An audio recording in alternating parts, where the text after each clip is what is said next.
So thank you all for joining us this afternoon for Tech Tuesday. Tech Tuesdays are hosted by the MCA Innovation Center, which is a hub for entrepreneurs and innovators.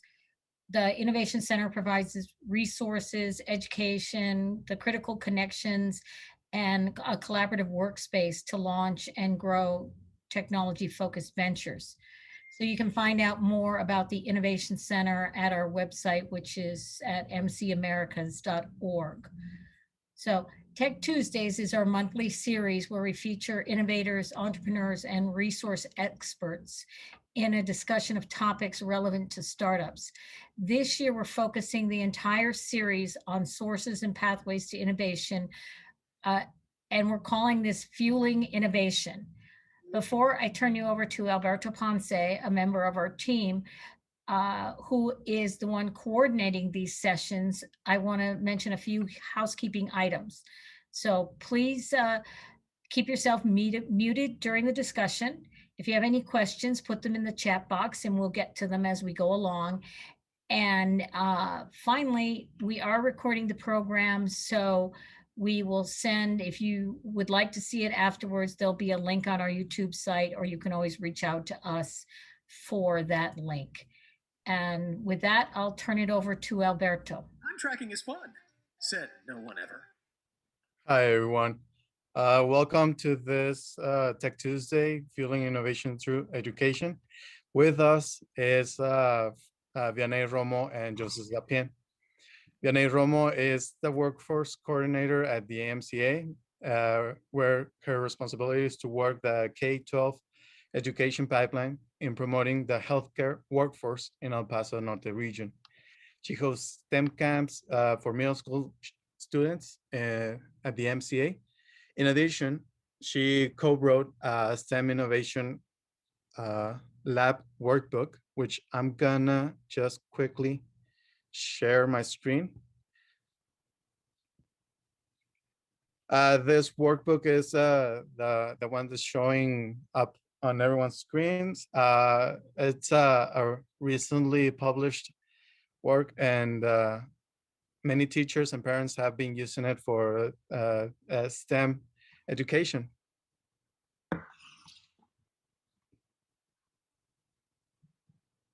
Okay.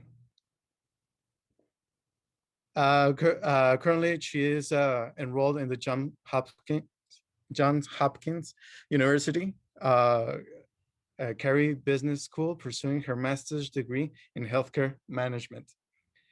With us also is Joseph Sapien, is currently the executive director of the STTE Foundation. He's also an artist, technologist, and entrepreneur.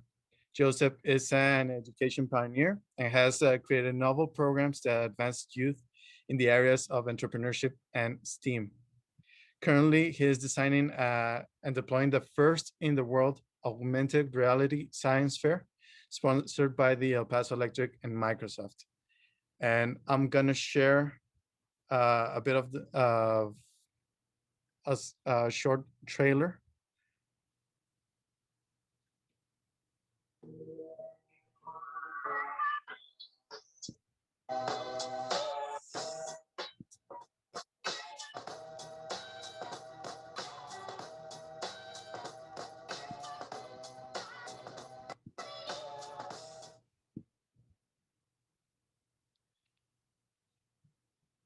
Great. So, of course, I'm going to share that.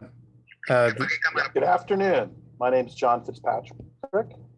Sorry about that. Of course, I'm going to share that trailer, that link in the chat box so everyone can join this science fair. And without further ado, welcome Vianey and Joseph. First, to kick off the conversation, I would like you to tell us a little bit more about your programs. You're having really exciting stuff. You're working with really exciting programs on the STEAM front. So Vianey, could you start, please? Yeah, of course. Thank you for the invitation, Alberto and Nancy here at Tech Tuesday. Parts of our program is to create outreach opportunities and resources for our students, so they're more aware of the life sciences industry here in El Paso. You know, there's stigma that when you think about healthcare and life science, especially at a young age, they only think about doctors or nurses, when in reality, there's a huge amount of career possibilities in that life sciences industry that they're just not aware of. So my job particularly is to create that awareness and say, hey, not only can you be a doctor or a nurse, but you can work in the biomedical device, you can work in clinical trials, you can work as a lab tech, you can, you know, the possibilities really are endless. So part of that is us working to create a STEM camp, which we did, and we inaugurated that in 2019. Throughout that program, we saw over 300 students. It was a one-day STEM camp where we helped bring in one class per day, and they would go through a tour of the MCA. They would go through all the programs. We would have guest lectures from researchers, people who had their own startups, and then we would finish off with hands-on experiments where they would have like a really fun time interacting with different people that they wouldn't know exist. And they got to do like fun things like making things explode, and we extracted DNA out of strawberries. And then all of that, we got to link it to workforce careers. So we work with Workforce Protocol Solutions and getting that data and getting it to them so they know, hey, I don't have to be a doctor to just make over $100,000. And then I don't have to spend 10 to 12 years in school when there's all these other possibilities. Obviously, COVID put a huge dent in our program, and we had to cancel a lot of our program due to it. So what we ended up doing is, after some strategic planning in the summer with parents, teachers, and students, we wrote a book. So the workbook that you showed for us was a really amazing work that I did with an intern in the summer, where we wrote it, we added chapters, more information on the MCA. So essentially our STEM camp in words. So we distributed it. We just released it like a month and a half ago, and it's been a real hit. And hoping that, you know, it creates that awareness in students and parents as well, because sometimes parents don't know the careers that are out there and are pushing their kids to do something else. And then also for teachers to use it in the classroom if they can. But this was mostly a resources for everybody to use during this whole crazy time that we call COVID. Yeah. Where can the anybody access this workbook? Is it available on the MCA website? Yes, so you can find our workbook. It's free. So you can either get a hard copy by contacting me, and I'll put my email on the chat box so everybody has it, or you can find it for free as a PDF on our website. And it's about 50 pages, and it has a bunch of resources from experiments to periodic table of careers to just some other resources in the STEM field as well. Great. Awesome. Joseph, could you tell us about your programs? Sure. First, I'd like to thank the MCA and Emma Schwartz for her leadership, as well as Vianey. It's awesome being on this presentation with you, and thank you, Alberto and Nancy.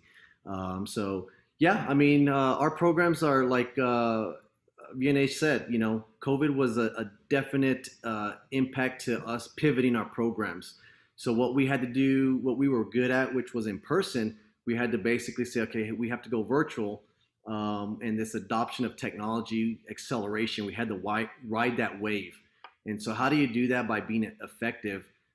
We created the first ever AR Science Fair, which is basically, you know, a new way, a novel way for kids to take their science fair projects and digitize them. And then on top of that, layer augmented reality. So really just getting kids acclimated with these cutting edge technologies that are going to be coming with the AR glasses and you know, incorporating, trying to build confidence.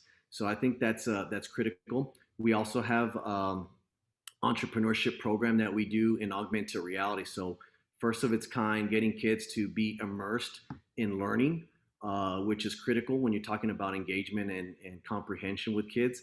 And then we also built SayWhat.tv, which is real news specifically around STEAM and entrepreneurship. So giving kids accurate, you know, canceling the conspiracy theories that these kids listen to nowadays, and the world is not flat. So we're real with kids, but we're also pushing innovation with our programs and keeping them, you know, immersed in education. Great. You both touched on the topic of COVID, and I would like to circle around to that a bit later. But right now, the big question that I would like to ask is, what would be the difference between your programs and regular education? Well, not just obviously on the topics, but what values or what structure is is central to your programs that regular education or any other kid wouldn't have? I would like to start with Vianey, please. Sorry, I was muted. I keep doing that every single time. I still haven't gotten used to it. So I can go ahead and start with that. So regular education, as we all know, it's very kind of structured for testing, right? That's how they do every school year. It's like they make sure that all the components that they get tested on are taught throughout the year.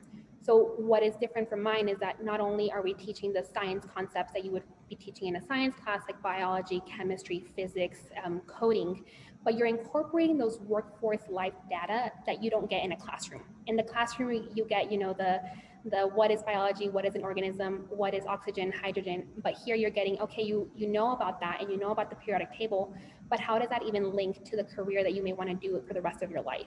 So that's a big part of what we do, is incorporating that life sciences data and continuing that conversation of what is the life sciences industry in the curriculum itself. So adding the experiments, adding the data really adds like a whole other level to education. Okay, so linking it directly to the workforce and all that, that's great. Joseph, do you have anything to add? Yeah, I'll briefly touch on that. I agree with Vianey on the testing, and schools have certain requirements that they have to follow and improve their performance. So, being a nonprofit, we have more flexibility to be innovative, where we're not, we don't have those standards to say, okay, well, we have to have our students pass tests. So, really, when that, we had a E-Series panel last year when COVID, and we had like superintendents, we had Educate Texas and various partners that participate in that.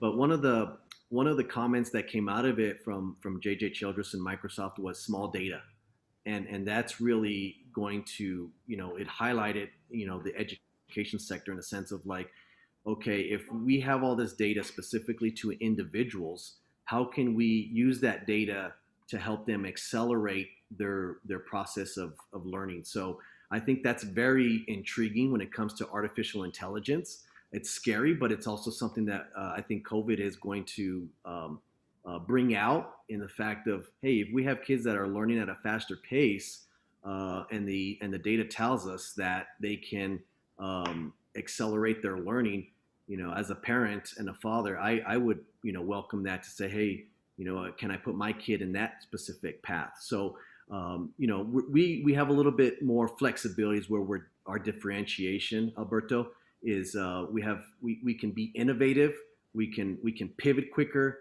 We're not an institution, and so that gives us the ability to create and implement and deploy what we want to do versus what we're required to do. So I think that pretty much sums it up. Also, Okay. if I could add a little something to that, Joseph, I completely agree with you. And something that comes with like AI and innovation and entrepreneurship is you're making the kids think out of the box. They never really kind of put so much focus on entrepreneurship and, hey, you can own your small business if you have this really awesome idea. But now you're putting these new ideas, saying like augmented reality. I think this is awesome, because by the time these kids are in high school, in college, out in the workforce, the technology is going to be so much more different than it is right now. So getting them prepared for that and implementing that idea now is going to make a huge difference then. Great. So you both talk about innovation and being able to decide your own programs, decide what you educate. So regarding to the complete topic of the Tech Tuesdays on innovation, how would you define educating for innovation? What does that mean for you? And what, could you define education for innovation? Let's start with Joseph now. Yeah, I really like this question, Alberto. I think anytime you talk about innovation, you have to think about cutting edge type stuff and futuristic approaches. So for me and my foundation, it's really about understanding the characteristics of Generation Z and that segmentation, right? So they're hyper connected individuals. The Gen Z cares about causes. They like customization and personalization. If you think about like Spotify and Netflix, how everything is custom built to a specific individual. So when we were younger, we didn't have that type of data that was custom. We watched Nickelodeon, and what was ever on Nickelodeon was what we were consuming. So this new generation, Gen Z, and then now there's discussions on Generation C, which obviously the C is for COVID. But that generation is between 2016 and 2030. So what we have to do as leaders of educators and innovation is figure out how can we best be effective to that generation or to Gen Z or Gen C, so that way we can be effective. Without understanding them, we're going to miss the mark. And so I think, innovation and technology is always going to evolve exponentially. But how can you make sense of it to a kid and say this is important? Back when we were doing STEM in 2000 and what was it, 2009? Nobody knew what STEM was. Big cities knew what it was, but El Paso still didn't know. So we got like Estela Casas and had her resonate with the community. So being able to effectively communicate with students on innovation, I think, is critical. Great.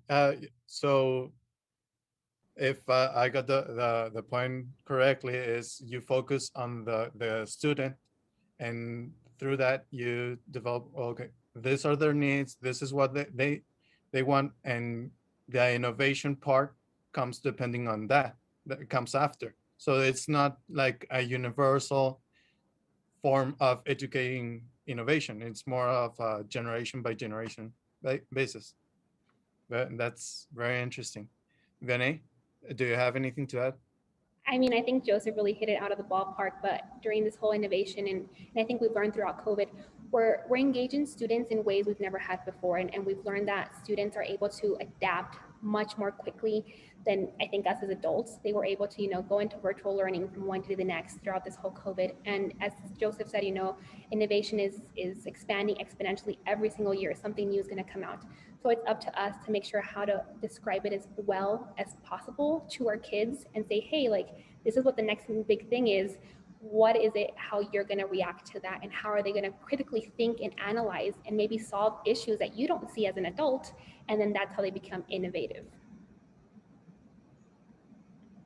So how does this, like specifically, if you could give us examples, how does this translate to your programs? What decisions or aspects of the programs have come from this?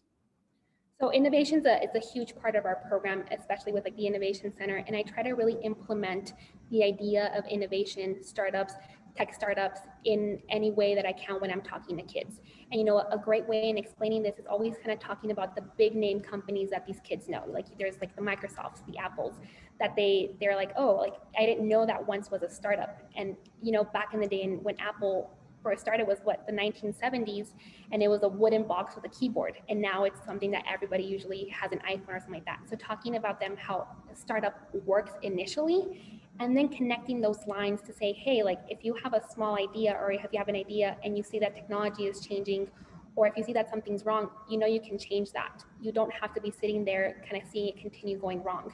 And then just talking about how innovation is fueling our economic development. During COVID, we saw so many people in our community go above and beyond to create things that we were missing, like 3D printing, and the nurses just helping in the frontline workers, coming together.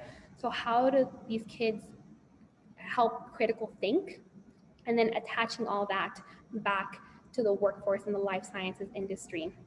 So that's one way that we keep that innovation flame going and saying, hey, like always think out of the box. I think I am a huge kind of straight person, and I tend to think out of the box too often. But when you do, you come up with these ideas that you recently were like, oh my God, that's awesome. And then that's how you make a difference in a community or in your school, or in your class, anywhere really. Okay.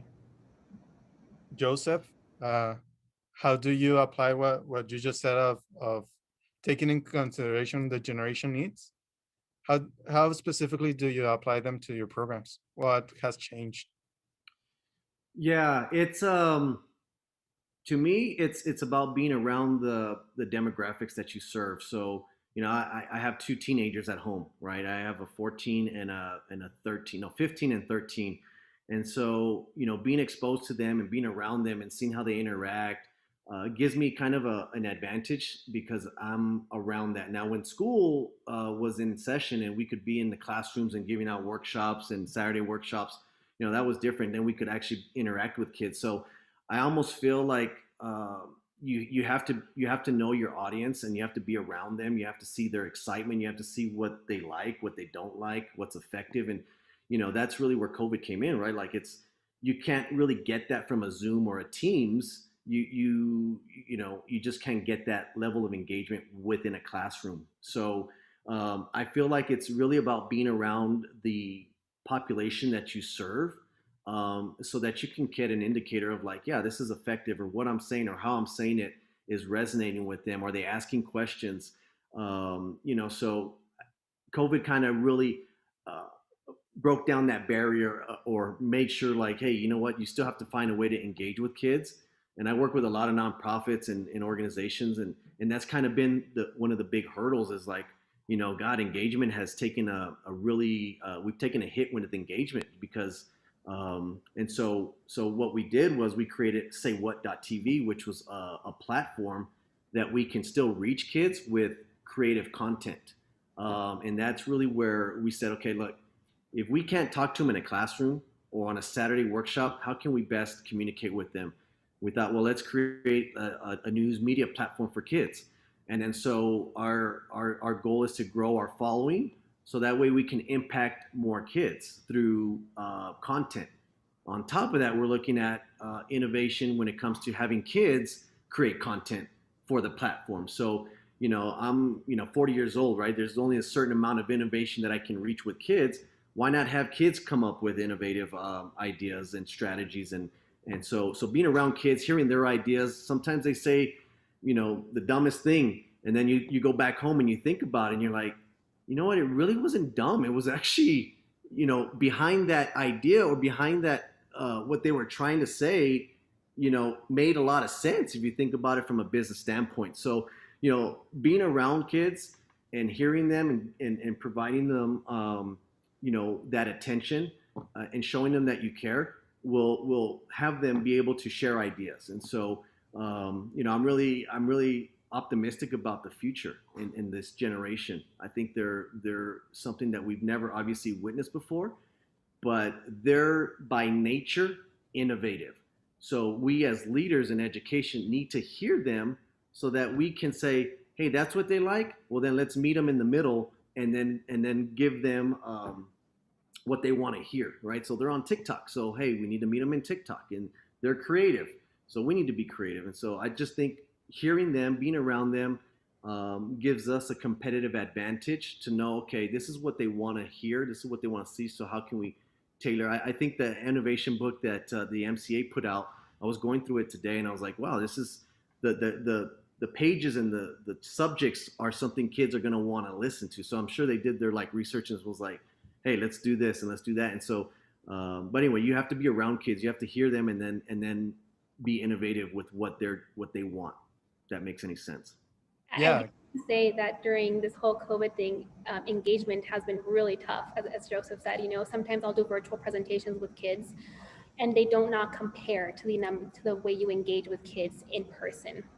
So it's been very, very difficult.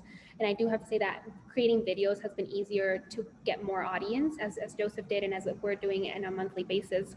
Because now kids are like, oh, that's interesting. Like they're doing something fun for us. And now it's not just anybody else, just another Zoom call that they have to get on just for a class or presentation.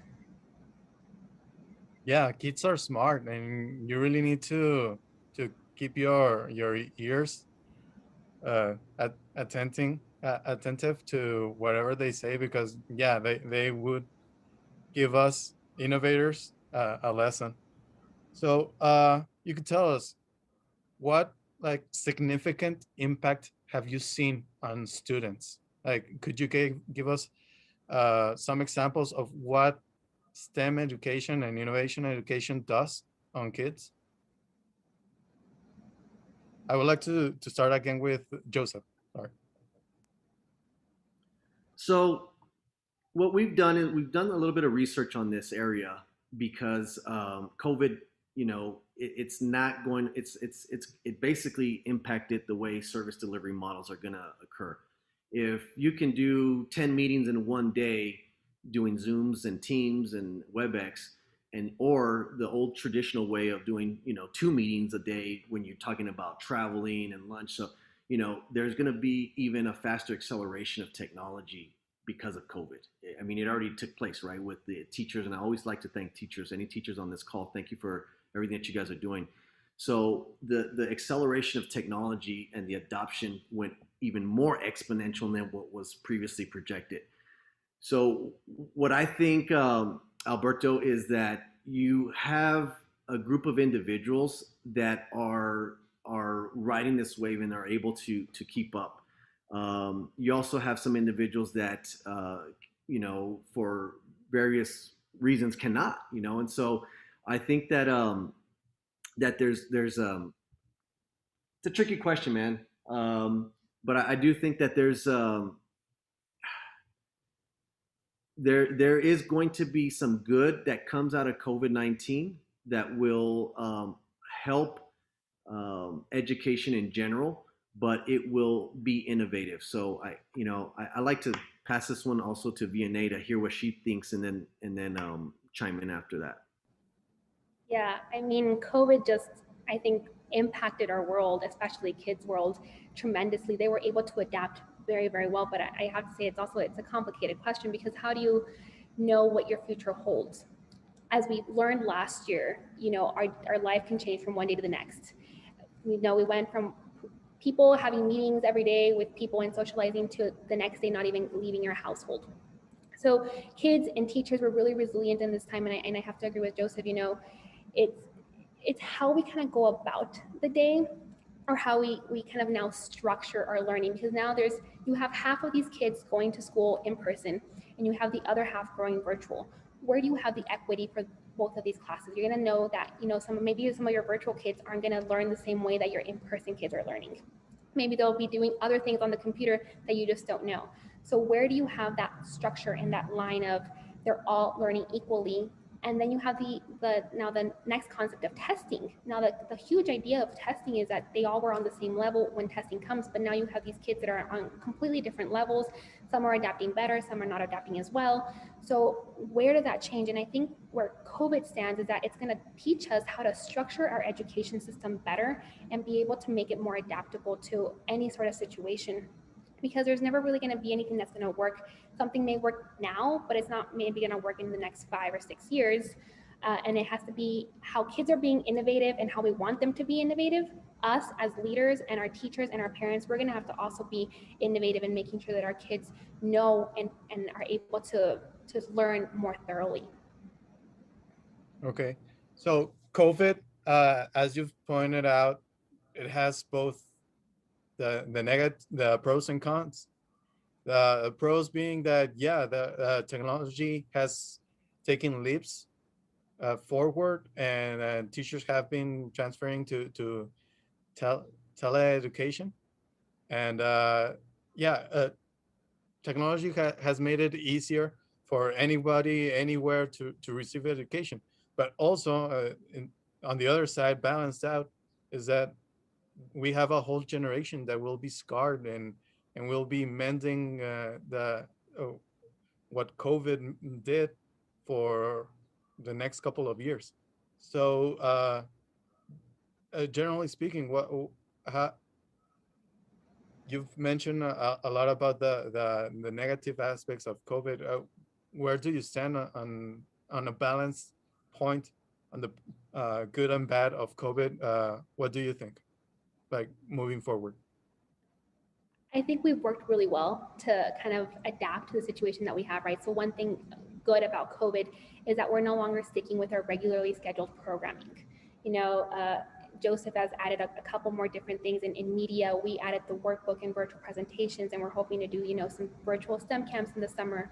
So you're adding more and more to this kind of resource plate for the students and for the parents and for the teachers. So that's a great thing about COVID, is that we had to think out of the box to make sure that our kids were learning the same subjects and we're able to keep up the momentum of teaching them about STEM, about AI, about life sciences, about keeping kind of that flame going.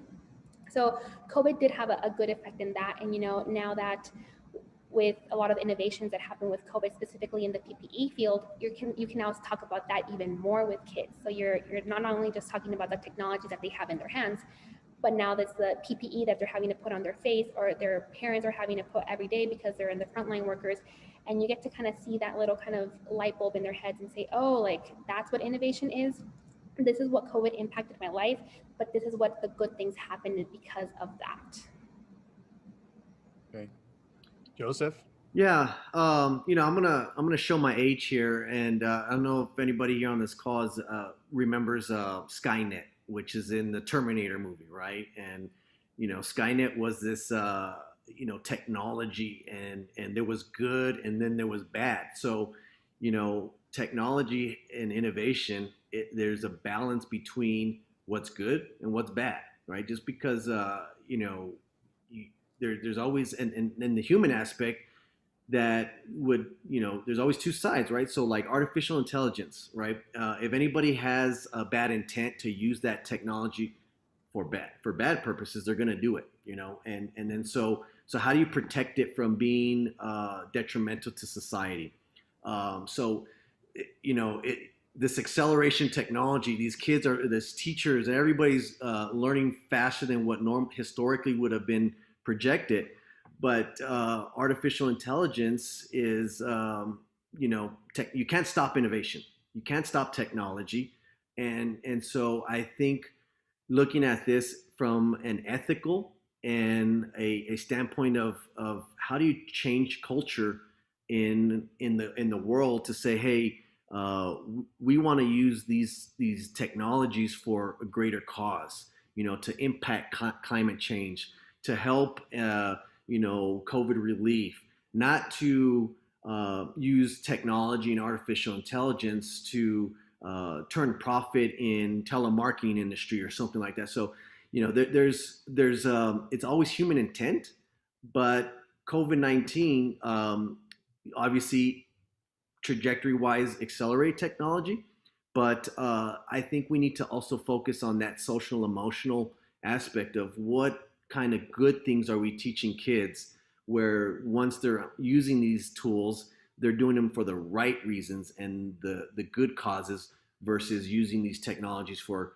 the bad causes and the not so good things. So it's a fine line of like I thought of Terminator when this question came up, because technology can be used for good, and it also can be with bad actors can be used for bad. So how do we as a community, as leaders, be able to instill that we're teaching our kids the good stuff to use technology and for good causes? So that's my answer to that question. Okay. So what would be the main issues that someone, like parent or a teacher that's trying to teach their students innovation, what are the main issues that they should work around, the lessons learned that you've had on your programs? Yeah, Joseph? if it's okay, I'd like to start this one. I think Vianey, is it cool? Yes, go for it. So failure. Kids are afraid to fail. And part of it is because of the applications that they've been on, the Candy Crushes, the incentives, the point systems, so when we talk to kids or when we teach them entrepreneurship specifically, it's okay to fail. It's good to fail, actually, right? You don't want to destroy that that pureness of that kid to not want to pursue something because they failed at it the first time, and then their confidence goes down, and then they decide not to go into STEM, right? Or they don't decide to start their business because, hey, you know what, I failed. So I think from my professional expertise, Alberto, it's got to be, how do you, as a parent, as an educator, I don't want to say encourage failure, but also tell them like, hey, it's okay to fail. Like, you learn from it and then you move on. So I don't mean in the sense of, okay, failing a grade, but, giving kids that ability to, like the workbook that the MCA created, like not all the kids are going to get all those questions answered right. So how do you keep them encouraged to turn that next page so that if they failed that first page or they didn't get it, it's okay, move on to the next one. And so I think that's critical, man. I think we're hard on kids, and we're also kind of too hard on them in the sense of, when they fail, we discipline them, as opposed to saying, it's okay to fail. At least in entrepreneurship, it's okay to fail. You're not gonna, be that unicorn right off the bat on your first innovation. You have to pivot and then learn from your mistakes. So I would say, making sure that parents don't discourage through failure with their students or their kids. Yeah, as Vianey mentioned, they're so accustomed to testing and having to have good grades that you only get like one chance at a test, and either you miss or fail. You pass or fail, and yeah, obviously they're accustomed to not wanting to fail, and yeah, that's a pretty good point. Vianey, would you like to add anything else? Yes, I mean, failure. I think everybody at one point in their life is going to experience failure. That's a huge way of how we learn and lessons learned, and how we say, okay, next time maybe I'm not going to do that, and I'm just going to adapt to the situation, right? But also, I think for parents, is giving their kids as many experiences as possible. I think sometimes, especially now with such a focus on STEM careers, that we kind of lose track of everything else. You just kind of like are focused on one path, when in reality there's many paths that you can take, and they don't, because they're so focused in one. So I always recommend, like when I'm giving presentations to high school students, I'm like, do as many experiences as you are, even if it's not in your degree, or even if it's not in your path or in your plan, because sometimes that one experience is going to change your life. And it can change it for the better, and you can decide to go into a whole different route that you didn't think about in the beginning, because you didn't have that experience to bring you those lessons. And then I think, as you talked, Alberto, you talked about testing, and I know that a lot of the STEM kids are in like magnet schools, or they're in MGT or IB programs, or in these really competitive programs that they're like, if I don't get an A, this is just not it, right? And I'm like, okay, yeah, an A is great, because we all want that 4.0 GPA, and we want to be top 10% of your high school class, or the top 10 senior at UTEP. But it's not just about getting that A, it's about experiencing that class, or figuring out, okay, wow, I really enjoyed that one subject, and then I enjoyed this other subject in this other class, and how can I merge them together to maybe find something that I like? So it's maybe like reducing the competitiveness, learning how to fail, and then learning how to experience life as it is, because I know this kind of sounds cliche, but you really just have one. So what do you want to do for the rest of your life where you're going to be happy, and not just working or studying all the time? Great. Joseph, do you want to add anything more? No, I think we both shared our perspectives in it. Grades are important. We're not saying grades are not. Just to be clear for our educator friends, it's in the failure in the sense of practica and projects, right? Like so. But no, I think we covered it. Yeah. Thank you. And also, as more of a creative question, how would you design like a future-proof plan, or not? Let's not say like forever in the future, like 10 years from now. What do you see would be important? Like, what's your opinion on the future of education? Vianey, I would like to start now with Vianey. Yeah, of course. So future-proof, I'm trying to think. I don't think there's going to be such a thing as future-proof, because as we learned last year, we don't know what to expect, right? One day, some COVID came into our lives, January, and then by March we were shut down. So I think the idea of future-proof we want to do it, but we're trying to be adaptable. So a plan that maybe you have in the next 10 years is I think it's something that Joseph touched on a couple of questions ago, is keeping up with that generation that you're trying to keep that audience to, right? So right now, TikTok is a huge thing, Instagram is a huge thing, being in social media is a huge thing. So how do you incorporate that into your program? So if we kind of keep going with each year, I think it's an idea of adapting that program to the way the year is going or the way your audience is going. So in my case, I work a lot with middle school students, not that many elementary or high school. So I have to kind of go in and say, okay, like I tried one program at that one point in the presentation. I'm like, that didn't really work out. I didn't get a lot of attention or eagerness or anything like that. But if we add the components that I know these middle school kids are really into, like I know in middle school, you get really competitive in games. So like, let's say like, what's that, Jeopardy? So how do we make that components that we talk about in MCA and make it into a game so they learn about it and they get to be competitive and get to play and learn all about it. So I think in the 10-year plan, I can't give you like a 10-year stretch of what I think the STEM camp is going to look like. I'm thinking like we want to reach as many kids as possible, but it's the fact that we have to plan for the year and then know that at one point or another, we may have to adapt and change the programming so that we can hit each kid and be able to say, this is what you're supposed to be learning, this is how it's supposed to go, and this is what you kind of want to be or would like to be or what it looks like to be in the life sciences industry.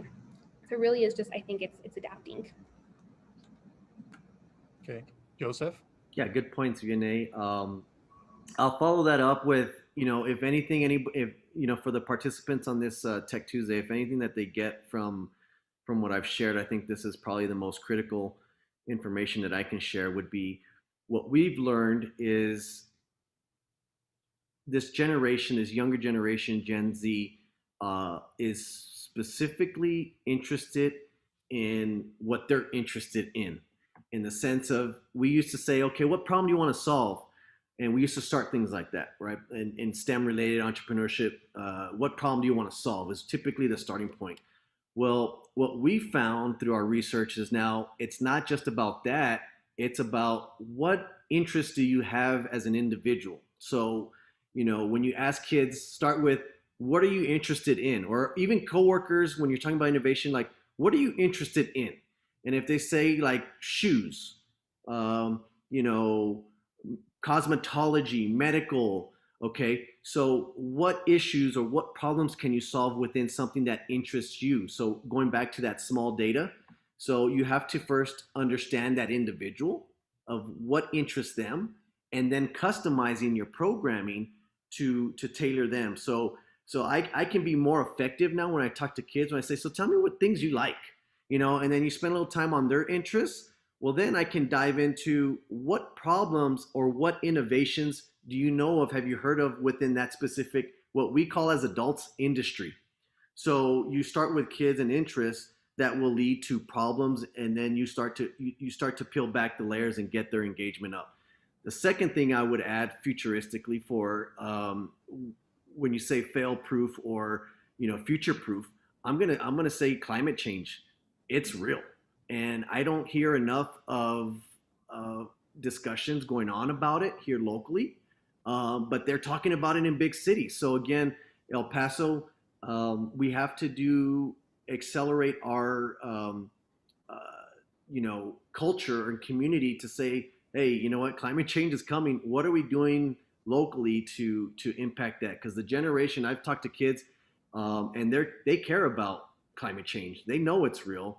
But what are we doing as leaders to build programs? And so I think of a futuristic, I think a wave of programs that are teaching kids how to address climate change, and how are we making it fun, exciting, but something that's also interesting. So that's how I feel the future programming. If Joseph Sapien wasn't here, tomorrow, I would hope that there was a culture and community around climate change, because I think it's coming fast. It's going to be here before we know it. And what are we doing to educate and program kids to solve these problems that are not here yet? So that's my thoughts on that. If I can add just a little bit more to that, I think, Joseph, you kind of hit it right there in the ballpark when it came to problems, because climate change is a big one. But I think the question we also should ask kids is like, kids are always complaining about one thing or another, and they always see something wrong, things that we usually don't see. So maybe asking them like, what do you think the problem is this year, and how would you solve it? Or what do you see that you see wrong, and then you could solve it there? And that's how you also get that innovative thinking going around. So climate change is one, but then you have all these other ones like some kids become very political. I know I had a presentation not too long ago where we were talking about feminism and all these kind of political changes that we have in the air.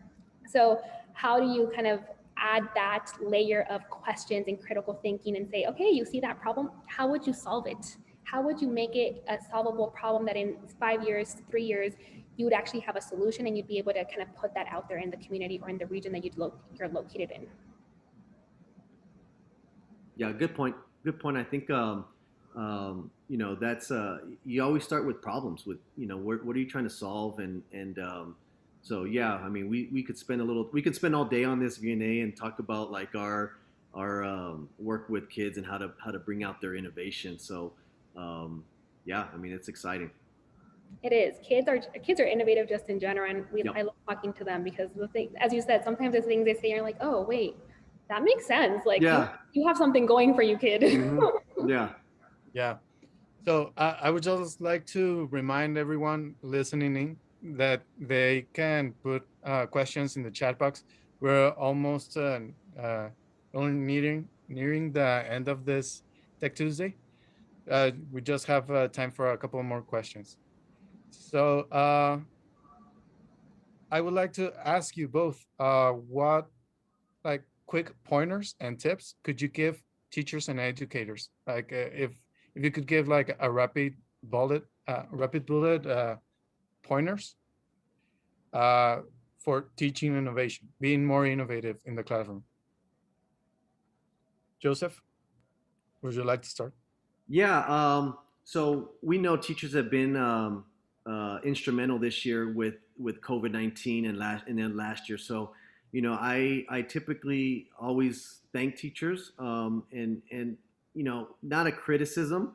I would say more of you know, a recommendation is like just keep researching cutting edge technologies and subscribing to Medium, subscribing to, you know, Harvard Business Review, you know, making sure that you have a fingerprint and a pulse on outside of El Paso, because you know, there's so much innovation going on that if you fall behind or you don't know about it, you know, you're kind of you're not able to transfer that information inside the classroom on the Zoom. So, you know, I think teachers have done a tremendous job. I thank them every day anytime I see them.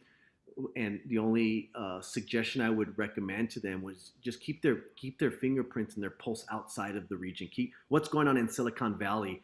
You know, I think Emma and the MCA, they always have to stay in the loop of what cutting edge technology is going on in healthcare, because, you know, that's the healthcare of our community that they have to make sure that these doctors and you know, they're in the forefront of cutting edge technology. So for teachers, I'd say just figure out these newsletters, information sources that you can keep you know, keep an eye on, so that you're making sure that you transmit that information to the students who probably know about it, but at least you're able to impact the masses of those students who don't know about it. Vianey? And to continue with that, I think as Joseph said, you know, think outside of El Paso. Sometimes a lot of things happen in El Paso that we can interact here here in our region, and we'll be able to implement that. But also keep an eye out with resources that are here in El Paso. I mean, there's so many outreach programs that are here for kids that I think that sometimes they kind of get lost in messages or emails or newsletters that are being sent to them constantly. And I know Joseph has an amazing program. You know, we have a good program for students. UTEP has some awesome programs, and everywhere throughout El Paso, you know, there's these really great STEM outreach programs that teachers are able to participate, like Texas Tech with the MedVenture for Your Future and different career fairs. And I think that the more students are able to participate in that, and the more teachers are able to participate in that as well, it opens up the kind of communication pipelines within innovation or AI within teachers, students, and the outreach resources that you're using to create that kind of added layer of curriculum in the classroom. And I have to say that teachers are doing an amazing job from, you know, day one, before COVID, pre-COVID, during COVID, and I know post-COVID it's going to be very different, but they really kind of integrated as much as they can and made their curriculum in their classroom as engaged as it is, they have a really hard job. And I sometimes think teachers are underappreciated. I'm like, no, you every day have to be on a Zoom call with kids in one class, kids at home. And I'm like, you really are pushing the limits, and we're all really thankful for taking care of our kids and our future generation of the workforce. Great. So thank you very much, both of you, Joseph and Vianey. This has been a very interesting talk. I would just like to ask you both to please put your contact information in the chat box. So anybody that wants to get in contact with you has the means to do it. Again, promoting the STTE Foundation has a lot of programs that in their website that anybody can reach out, and Vianey has put in her email. She's always welcoming and very open to talking with everyone else. So with this, we're coming to an end on this Tech Tuesdays, Fueling Innovation Through Education. I would like to thank everybody who joined in and listened to this great talk. And also, I would like to invite you all to the next Tech Tuesday. Is going to be Fueling Innovation Through Relationships. We're gonna talk with Ivan Huerta and Teresa Rockwell about how networking and connecting people fuel innovation. So thank you, everyone, and have a great evening and rest of the week. Thank you. Good job, Vianey. Good job, everybody. Thank you. Alberto, thank you, Joseph, for joining me in this talk. Yeah, thank you, Vianey. We'll meet up. Yeah, all right, sounds good. Thanks, everybody. You guys are Awesome. awesome. Good job, Thank everyone. you for what you do. Thank you. Thanks, Emma. Thanks, everyone. Great job, Vianey. Thank you.